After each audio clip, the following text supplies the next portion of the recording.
Hi, I'm Bill O'Reilly. Thanks for watching us tonight. The first challenge to President-elect Donald Trump. That is the subject of this evening's Talking Points memo. One of Mr. Trump's most vivid campaign promises was this.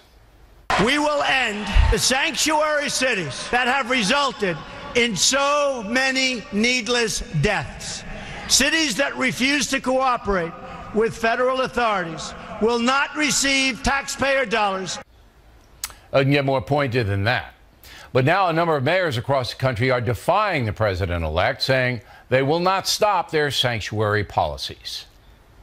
To be clear about what Chicago is, it always will be a sanctuary city. We are not going to sacrifice 500,000 people who live amongst us. We're not going to tear families apart. I think by continuing to be a sanctuary city, we're doing the most American thing that we could possibly do. So let's analyze what's really happening here. By refusing to obey federal immigration law, the politicians are basically saying we want open borders because anyone who gets into America illegally has a place where they can go with no repercussions. While most migrants are law-abiding people who just want to support themselves and their families, a number of them are criminals or layabouts, simply here to exploit the American system. Those people become part of the sanctuary movement as well. Now, you'll remember that the thug who allegedly murdered Kate Steinle was released by the county of San Francisco after ICE requested he be held in jail so the feds could pick him up. San Francisco let the man go, despite the fact he had 7 felony convictions in America, had been deported 5 times. Kate Steinle is dead because San Francisco refuses to obey federal law, period. There's a lawsuit, civil suit, underway in the case, and the criminal proceeding is crawling along. Now, you would think any decent politician would learn a lesson from the Steinle case, but no. These mayors, all uber liberals, believe they will harvest more votes by showing phony compassion than by promoting public safety and fighting anarchy. If the left believes everybody should be allowed to come into this country, say it, say it. But know that sanctuary policies will never be able to tell the good from the bad. The chaos will continue to rule. So it comes down to what Donald Trump will do to the mayors and counties that defy him on immigration law. Has to do something. And we expect the showdown will develop quickly early next year. And that's a memo now for the top story tonight. Reaction joining us from Washington, Newt Gingrich. There is a good chance that the former Speaker of the House, come January, will be advising President Trump on everything, including the sanctuary city deal. So what will you tell him, Mr. Speaker? Well, first of all, you have to say, Rahm Emanuel's crazy. Here's a mayor whose city is collapsing into violence. One person shot every 2 hours, setting all-time records for murders. And he wants to stop the federal government from getting criminals? I mean, remember, Trump is talking about President-elect Trump is talking about a very focused effort to get rid of people who are criminals. Now, you would think that the mayor of Chicago, in the middle of the worst murder pattern in the city's history, would be thrilled to have somebody help him get rid of criminals. This is madness. So my advice to President-elect Trump is pretty simple. 1, you should ask your new Attorney General on day 1 to direct immigration efforts right into the sanctuary cities. 2, you should indicate any mayor who attempts to interpose, a term, by the way, used by the white segregationists 40 years ago, to interpose themselves against the federal government, would be liable to prosecution. And 3, you should ask the Congress immediately, as one of its first items, to pass legislation authorizing cutting off all federal aid. Now, let's see how long Chicagoans like the idea. But I don't know if that's going to happen. Every penny of federal aid to Chicago with the filibuster process in the Senate, we tried to get Kate's law passed, and Reid and his crew filibustered it, couldn't get up, and it was all chaos. Well, but let's take it one by one. Let's take it one by one. Remember, there are 24 Democratic senators up in 2018. How would you like to go home and defend? But it's going to take a long time. Protecting sanctuary cities breaking federal law. It's going to take a long time for that to happen. It's not going to happen overnight. But I want to go down the list that you just laid out for the folks. The first thing is that the mayors conflate good illegal aliens, the people who are just here to make a living, with the criminals. They don't sort them out. Okay, there's no sorting going on. Right. It's just like, we're just not going to, if ICE calls us to detain, and we have to detain someone and hold them, we're not going to do it. We don't care if the guy is a murderer that killed Kate Steinle, the alleged murderer, or some guy who just ran a stop sign. We're just not going to do it. So their responsibility is nothing. And they're doing it for votes. You know what they're doing it for. De Blasio in New York, the only reason he holds office is because minority people vote for him. That's it. So he's never going to cooperate.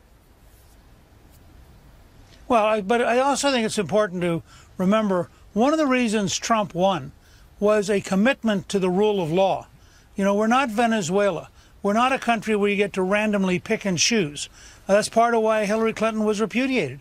And I would say to the mayors, they don't get to pick which federal law they obey. But they are. They will come to Congress and they have been for I think decades. They've defied the federal government decades. Now you say if the mayors don't cooperate, they may be prosecuted. We have Is It Legal coming up behind you to see if that's true. But on the philosophy of two sovereign systems, state and federal, very hard for the federal government to prosecute. Look, we fought a civil war to indicate that there is one sovereign system. It is the United States of America. No state, no city can interpose itself between federal law and the citizens. We've been down this in 1958. The Supreme Court ruled decisively that it's impossible. That would be chaos. It would be anarchy. Well, there is in now. fact, Madison himself said That's that. what we have now. Which is why part of the reason we're getting President-elect Trump is the country is sick and tired of it. Well, it'd be They're interesting to see what he does. Okay, so we assume that you'll advise President Trump and when he takes office and that he'll do it to go to Congress and say we have to have a bill that cuts off funding to cities like San Francisco and New York City and LA and Chicago. These are the biggest cities in the country if they do not cooperate with Homeland Security. Now, that's going to encompass a lot of debate. You're going to have to write two versions of the bill. You're going to have to reconcile them together. You know how the system works. It's going to take a while for that to happen. It might take a while, and in the short run, he can redirect federal resources of enforcement into precisely those cities. He can also prosecute anybody who interferes with federal enforcement. An aggressive attorney general can make a very big difference in this case if they insist on enforcing the law. That's a key. And then finally, right. But, you know, Bill, it's not bad for America to go through the process of writing a law, debating it. I think the more people get involved in this debate, the more angry they're going to be at these mayors, and the more they're going to think this is crazy. All right. It'll be a very fascinating thing. I do believe this will be on the top of his agenda, this and a tax break, tax cuts and all that when he gets in. Do you think I'm right on that? You know, I think you're right. And notice he's narrowed it to a really classic focus.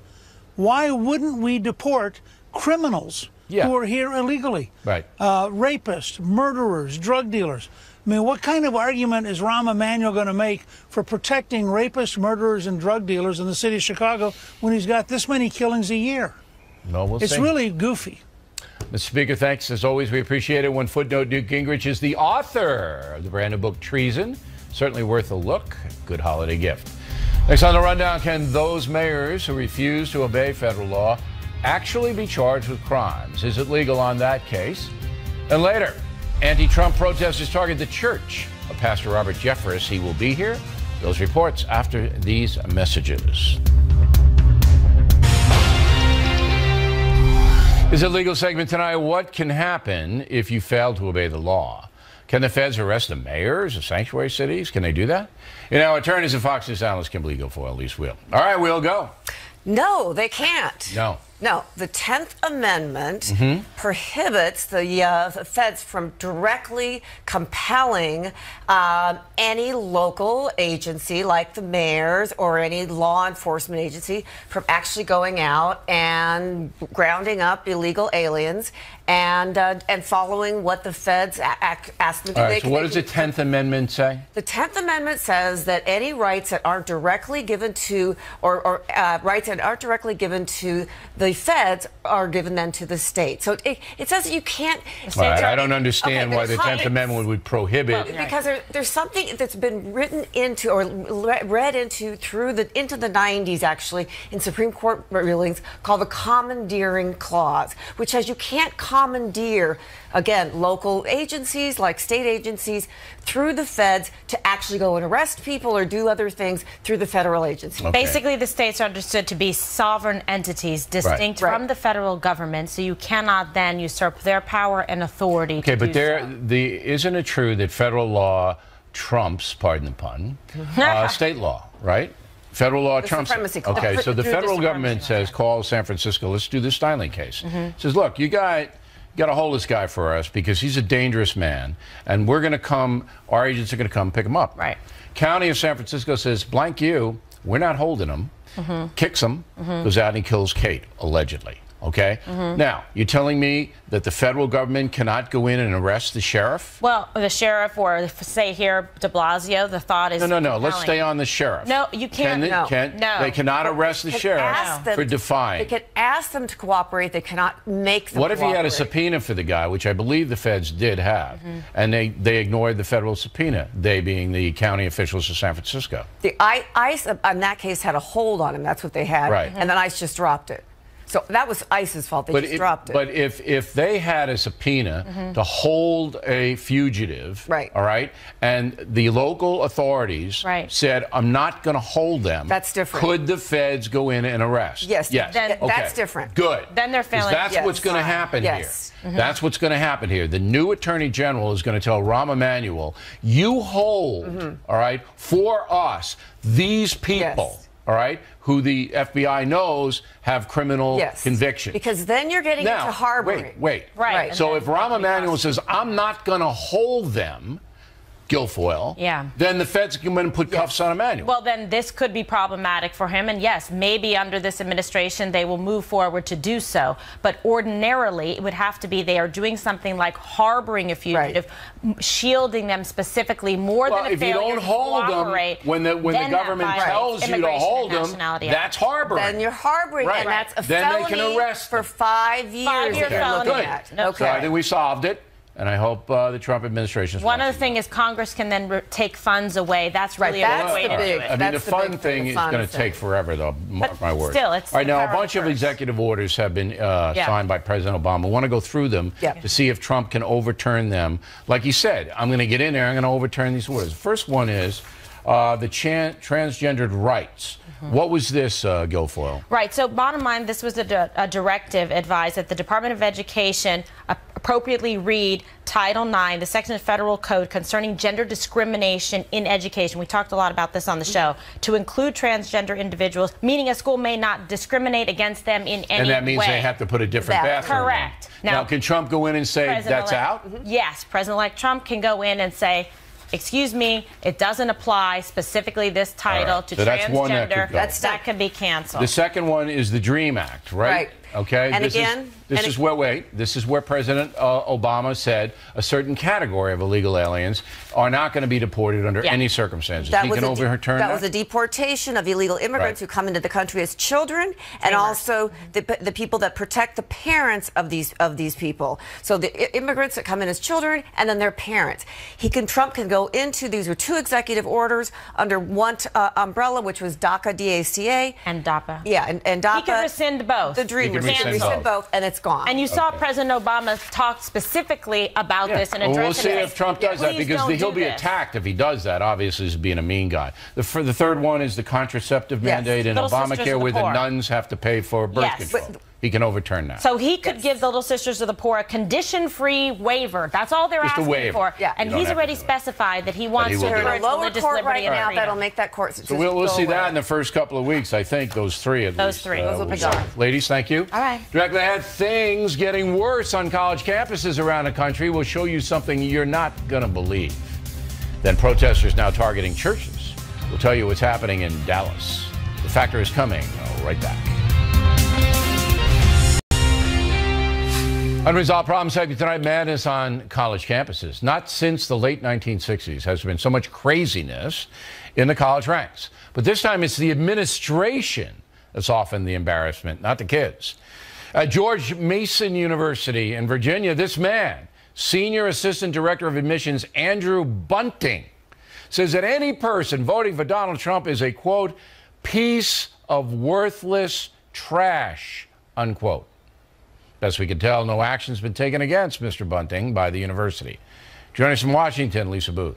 You're in New York City, Juan Williams. You're the chancellor of George Mason. First of all, if that happened, there'd be no students, nobody go. But I'm pointing you. Yes. Right? What do you do to Bunting? I would give him some sanction because I think he damaged What's the the sanction? record. You're the chancellor. Well, It's up to you. I'd say, look, you know what? Take a week off. We want to be very week. Yeah, take a week off, no pay, because we want to be very clear with the students that nobody at George Mason is viewed in terms of their political beliefs as a worthless piece of blank, right? That's just not happening here. But I would say this, that he has a right to speak out. I think the kids who are marching and protesting have a right to speak out. Well, wait a minute. You think he has a right to speak out when he's the one of the admissions deciders? Remember, he did this on his personal... Doesn't matter. I don't care where he did it. Okay. It doesn't matter because kids have to write essays to get into the school. You know that, right? Of course. Personal essays. Yes. And he's telling anybody who doesn't agree with his political point of view, you're a worthless piece of trash. How can he possibly be the admissions committee? Well, let's go to Lisa. I don't think that's You good. see my point, Lisa?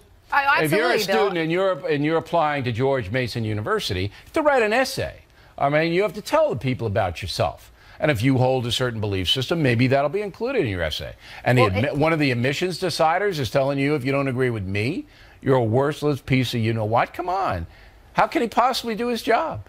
He can't, and that's the big problem here, and this is why he should be let go, because his job is supposed to be objective with the admissions process, and clearly he is anything but. And I think the university needs to take it one step further and do a review of the applications process to ensure that no students and previous applicants, that they were not discriminated against based off of their political ideology or Christian beliefs, because the statement that this individual made on his Facebook post was related to gay marriage and was actually cited something from the Southern Poverty Law Center, which has labeled groups like the Family Research Council hate groups. So well, I want to get it right. So you'd fire him outright? He's done. Yeah, and I think he needs emotional therapy, puppies. Maybe he needs to attend a cry-in. Slow down. That might be out of your purview as a chancellor to supply him with You're not psychologist Krauthammer. But I will say this to you. This is a period where I think we need healing in the country. We do not need to punish people. I think he was wrong, Lisa. I think Bill O'Reilly thinks he's wrong. So we give him some sanction. But I don't think we need to exacerbate, worsen the situation by how can he do his job? How can he do it? According to the president, what the president wrote in explaining this bill was that there's a committee made up of 14 people, and they all look at the essays, they all look at the kids, and if there was any evidence of bias, here's how it really works. Okay. All right, he's not the admissions director; he's the assistant. Right. The assistant goes through the applications and weeds them out, and the ones that he deems worthy go to the admissions director. Well, that's how it works. No. This guy has there's a bunch of people. If you think that at any major college there's a bunch of people looking at every admissions form, you're out of your mind. No, not every, but they go in groups. I was on the board of my college twice, and I'm telling you, only the upper echelon get into the group thing. Go ahead, Lisa. But here's the thing, too. Who cares if 14 individuals looked at it? The problem is he's at the helm of the admissions process. That's the problem here, is he's one of the individuals who is in charge of the process. Further, another thing we haven't addressed yet is the fact that George Mason is a public university. So what about the liability to the school if the school itself had been biased and discriminated against individuals because of their religious or political beliefs? If he had stated something about Muslims, Lisa, how can you be sued for stating personal opinions on a Facebook page? No, because I think if there has been proven bias in the past with applicants. Here's how the school can be sued.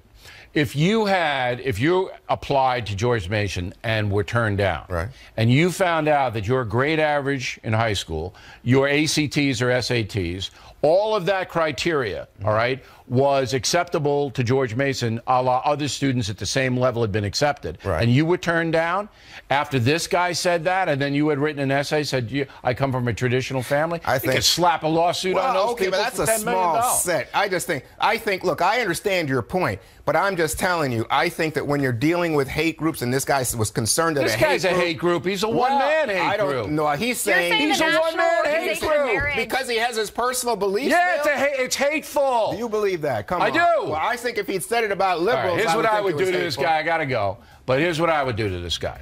I would put him in charge of grooming the campus. That's what he'd do.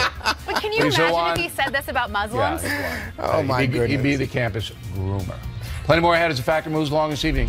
Gutfeld and McGurk have some pithy things to say about the anti-Trump protesters. But next, those folks now targeting the church of Pastor Robert Jeffress in Dallas. He will be here, and we hope you stay tuned for those reports.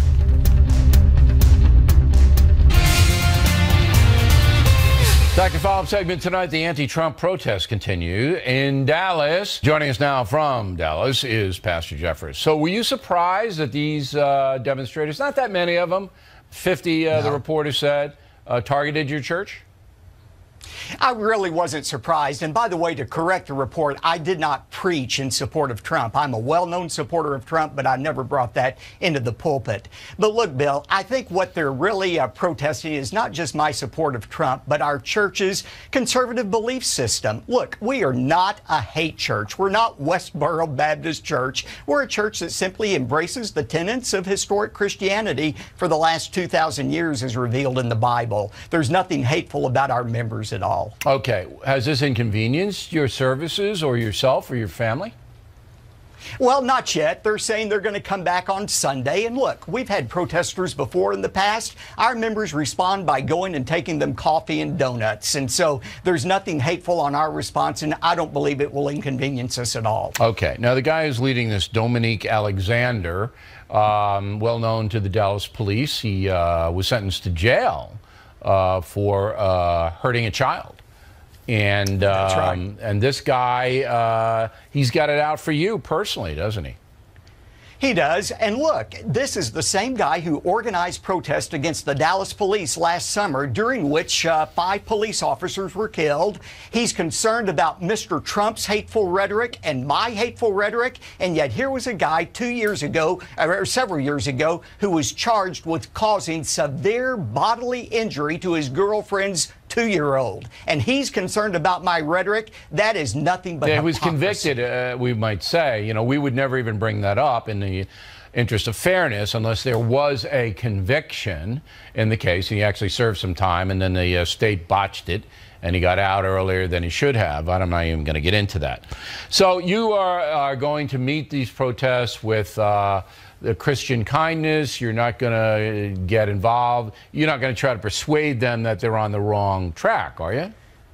No, I'm not going to do that at all. But look, I think this says something about the secular progressive agenda that you talk about so often, Bill. I mean, the fact that what we believe about marriage, that it should be between a man and a woman, and that we're pro-life, somehow that becomes radical. Why is that? It's because our culture has changed. But the truth is, culture may change, people change, the Word of God never changes. And that's what we rest our belief system it's on. obvious that the society in which we live has gone from being a traditional society to a society that's now split between traditional people and secular progressives, and the battle is on, and Trump won this battle, but the next battle might be lost.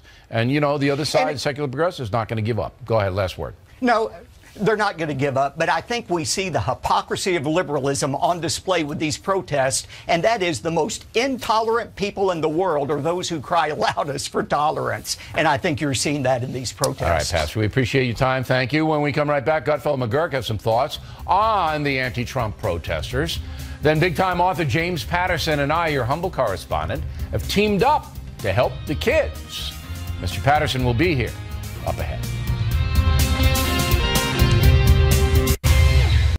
Thanks for staying with us. I'm Bill O'Reilly in the What the Heck Just Happened segment tonight. As you may know, scores of protesters have been arrested in Portland, Oregon for various things.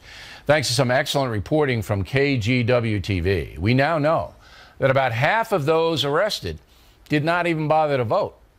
Here now, Bernard McGurk and Greg Gutfeld. What say you, Gutfeld? Well, you know what? The other half didn't vote, and the other half voted for Fidel Castro. They were in the wrong country at the time. Look, here's my point. interesting. They're reacting against democracy. So if they were so angry about the system, they would go loot perhaps a government building. But the problem is you can't get free shoes from the sanitation department. So they instead, this is not about an actual protest. This is about having the opportunity to destroy and to take. Right, to wreak havoc. You see it the same way, McGurk? Of course I do. I agree with Greg 100%. Thank you. In the past, protesters were inspired by Martin Luther King and Mahatma Gandhi. This pathetic rabble is inspired by Chelsea Handler and Miley Cyrus crying on Instagram. How sad is this? I mean, you've heard of microaggressions. Well, President-elect Trump just saying that is turned into a macroaggression. These people are losers. They're part of the Free Stuff Brigade, the campus social justice warrior, snowflake brigade, these types of people. They're losers. And they say also that the chant is that, not my president, not my president. Well, as Rich Lowry wrote today in an article, saying that last week was racist if you said that about President Obama. It's just they're a bunch of hypocrites is what they are. Okay. Sore losing hypocrites. Now, protests, you'd both agree, can be good, right? Can change things. Absolutely. And, you know, okay. But is there a responsibility on the part of the protester? So we now know that half of these people arrested didn't bother to show up at the polls, couldn't care less about the electoral process, obviously, but they've got enough time and energy to go out and sack a Burger King. But you know what it is? It's the media that is refusing to distinguish between protest and rioting. They see it as part of the same exercise where protesting is yoga and rioting is Pilates. They don't actually say they are part of the problem because they conflate the two. But what would you do if you were news director? I would call it what it is, which is a crime. It's criminality. Criminality should not be excused for the greater good. Okay, so but it's hard because sometimes the peaceful protesters and the people who really are sincere are marching right next to you know, Fidel Castro's nephew. And the media likes them both. They're inciting. The reporters are essentially... You think so? Do you think they like this? I really do. Cheerleading on the streets with those people, egging them on, essentially, and then looking the other way when the guy gets beaten to a pulp in Chicago. They don't say anything. They don't cover which is it. a tacit endorsement of what happened. Otherwise, they'd be outraged. All right, so that's an interesting point. So you guys both feel that the media enjoys this kind of thing because it makes Trump look bad and says that even though we, the media, didn't succeed in harming Trump, in making him lose, these people, you know, we sympathize with them because Trump's such a bad guy. Well, also, they share the assumptions that the activists have. Look at the rise in hate crime, how they're saying it's all over the country. There's no effort to actually discern whether they are hoaxes or not. If they're decided... we said that last night. Yeah, and some of these crimes are done to smear Trump and this amazing phenomenon that occurred. The Veritas video showed that. Winners do not deface things. Unless it's after a championship. But look, I mean, you have to be honest. There are individuals who support Donald Trump, like David Duke, who are bad people. Hey, the media before the election said that if the Trump supporters protested, it would be a threat to our democracy. And now they're saying this is very healthy, this is a beautiful thing. Yeah. And by the way, where was the obsession? Remember Chris Christie and Bridgegate? Everybody obsessed over one ambulance that got stuck in traffic, maybe an old lady was delayed going to the hospital. These people are stopping emergency vehicles the left and right. Who's dying? You know, where's the media outrage over that? Because they like the protest. Because they liked it, exactly right. Right. If these protesters were serious, they would self-immolate. I say that's a serious protest. Self-immolate, yes, everyone. that's a real protest. I wouldn't go that far, Bernie. You know.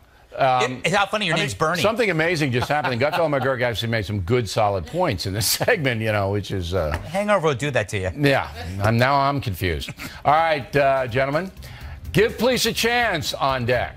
Then the fact of tip of the day, once again, I have to defend the Fox News channel. Moments away.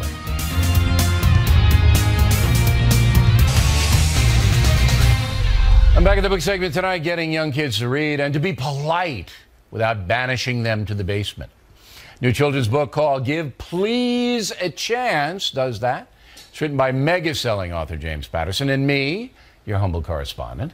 Mr. Patterson came up with the idea, and he joins us now. Now, why did you call me up? Why'd you pick me for this? Because I know you care about kids. You write kids' books, and you have this big audience, which we're talking to right now. Right.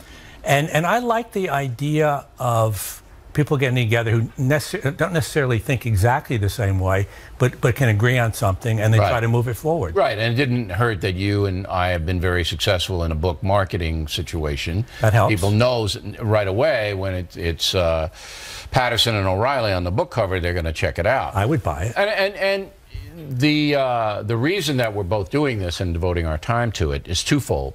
Number one, we want kids ages 2 to 6, which is, you'd say that was a target audience, right? 2 to 6. Yeah. We want them to start holding books and knowing that you read, and books have pages and pictures. So pictures are fabulous.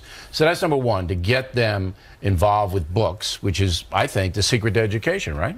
Yeah, I agree. I think there are two things. One, I think the parents and the grandparents and the uncles and aunts and whatever have a lot of fun reading this book, reading with the kids or reading to the kids, depending on how old the kids are. That's the one piece of it. The second thing is, and we've talked about this, the idea of hundreds of thousands, maybe millions of kids actually growing up as being please and thank you kids. Yeah, polite kids. And they can become, please, believe it or not, please and thank you teenagers someday. You have to brainwash the urchins. You have to inculcate it. Exactly right.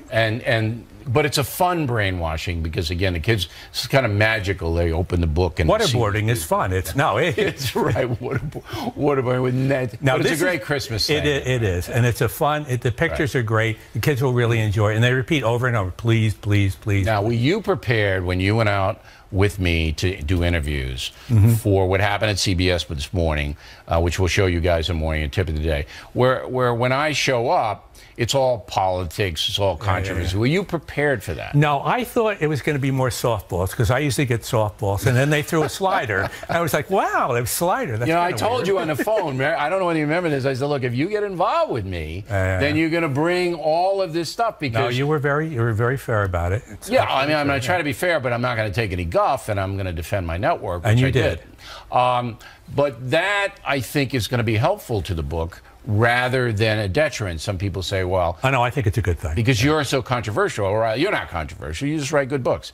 I'm controversial. But because I am, I draw attention to the project, so that these people who might not have heard of the children... The thing is, we both agree this is a really good book. And honestly, even one of the things I think people ought to do with this book is give it to teachers at preschools. Yeah, this is a really good preschool book. Well, I give it some urchins in my neighborhood.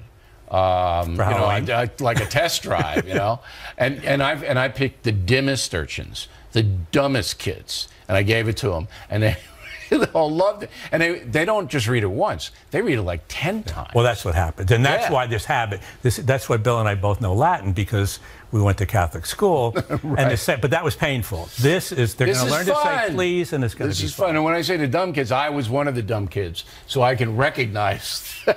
And usually the dumb kids turn out to be brilliant when they get older. So, Jim, thanks for including me on this project. It's so much fun. It's been a pleasure. Everything and about I think it's going to do very well for Christmas and Hanukkah. And you're a master. And tomorrow. And tomorrow, right.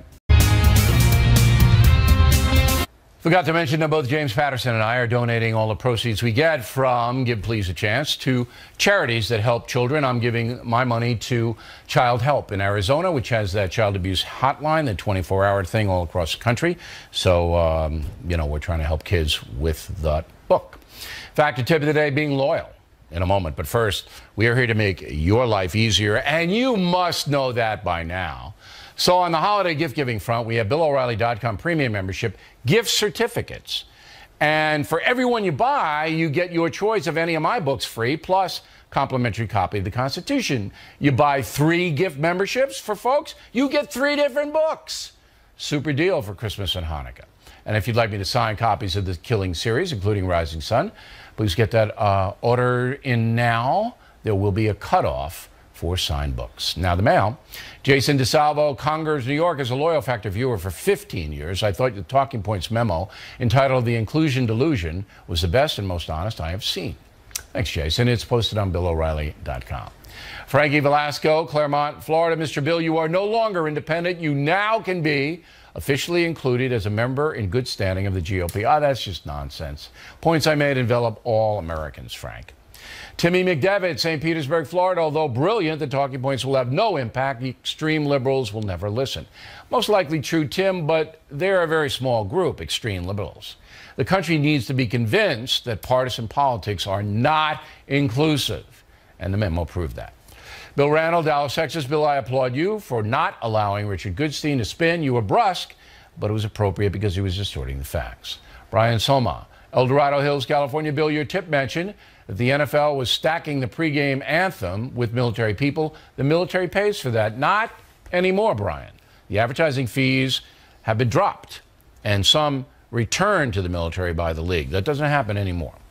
Penny and Steve Coyne, Everett, Washington. Hey, Bill, VIP tickets for the Spin Stops Here show at the Tacoma Dome sold out in 10 minutes. So glad we got them. So am I, guys. Thank you. Miller, Waters, and I will see you on March 25th at the Tacoma Dome. Omaha at the CenturyLink the day before, Friday, March 24th. Also, Tulsa at the BOK Center, Friday, January 13th. Reading, Pennsylvania at the Santander, Saturday, January 14th. And the Westbury Theater on Long Island, June 17th. Tickets make tremendous Christmas gifts. You know that. Info on BillO'Reilly.com. Jack Lennon, San Jose, California. I am in 5th grade. We're studying Pearl Harbor in World War II. I told my teacher about killing the rising sun. Is it appropriate for us? You might have to wait to 7th grade, Jack. Book is somewhat violent, but keep studying that history. Check out the Fox News Factor website, which is different from BillO'Reilly.com. Also, we'd like you to spout off about the Factor from anywhere in the world. O'Reilly at FoxNews.com, O'Reilly at FoxNews.com. Name in town, name in town, name in town. If you wish to opine, word of the day, you can be malapert when writing to the Factor, but only up to a point. Malapert. Now, Bernie Sanders has a book out, brand new book. We want him on the Factor. People, authors who come on here sell gazillions of books. Bernie is afraid to come on. I can't believe it. So I had to send Waters out to find Bernie, which he did. We'll have that for you tomorrow. Again, thanks for watching us tonight. I am Bill O'Reilly. Please remember that the spin stops here. So we're definitely looking out for you.